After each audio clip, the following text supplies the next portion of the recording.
లేదు నాన్న, కంగారేం లేదు. ఆ డైరీ దొరుకుతుందేమోనని డౌట్గా ఉంది.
నువ్వు టెన్షన్ పడకు నాన్న.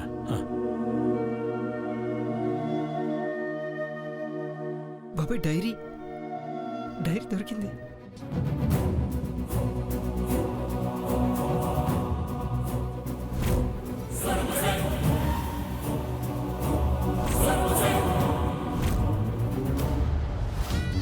ఎన్నాళ్ళు మీరు రాసుకున్న రాతలు ఇందులోనే ఉన్నాయి పెద్దబాబు గారు. తీసుకోండి.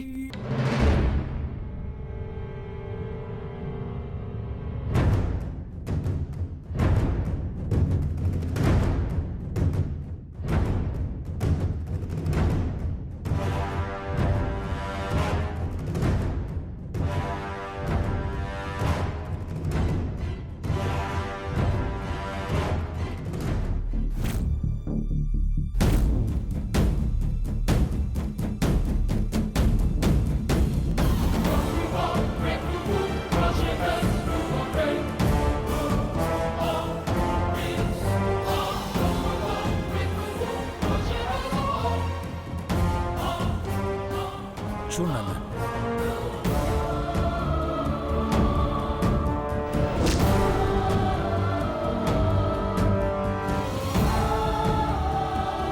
పెద్దబాబు చూడు నాన్న, నువ్వు దాచుకున్న జ్ఞాపకం తీసుకో. చూడు నాన్న, చూడు చూడు, గుర్తు తెచ్చుకో నాన్న. అమ్మా, అలాంటి వాళ్ళది నిజమైన ప్రేమ కాదు, అది వ్యామోహం. ఎగ్జాక్ట్లీ చిన్నత్త, నిజంగా ప్రేమించుకున్న వాళ్ళు అలా చేయరు.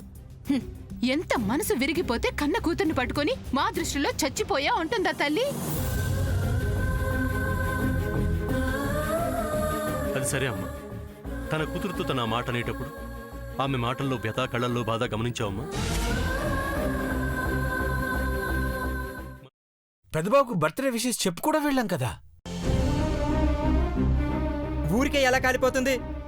మంట పెడితేనో పడితేనో తగలబడుతుంది.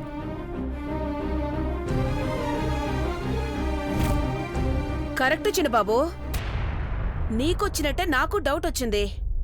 పార్వతే షర్టును తగలబెట్టిందనుకుంటా.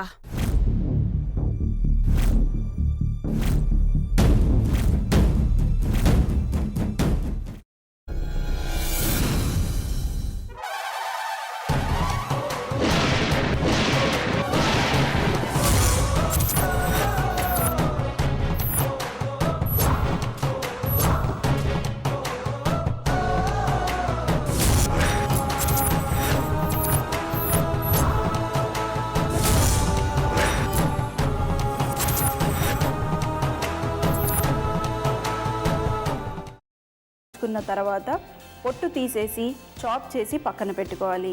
ఒక ప్యాన్లో కొద్దిగా నూనె వేడి చేసి అందులో ఆవాలు, మినప్పప్పు, శనగపప్పు, కరివేపాకు, సన్నగా తరిగి పెట్టుకున్న ఉల్లిపాయలు వేసుకుని 1 నిమిషం పాటు వేయించుకోవాలి. ఆ తర్వాత కాల్చి కట్ చేసి పెట్టుకున్న వంకాయని కూడా అందులో వేసుకుని బాగా మిక్స్ చేసి బౌల్లోకి ట్రాన్స్ఫర్ చేసుకుని అందులో తగినంత చిక్కటి పెరుగు లేదా పల్చటి పెరుగు వేసుకుని మిక్స్ చేసి అన్నంతో కానివ్వండి, చపాతీతో కానివ్వండి సర్వ్ చేసినా చాలా బాగుంటుంది.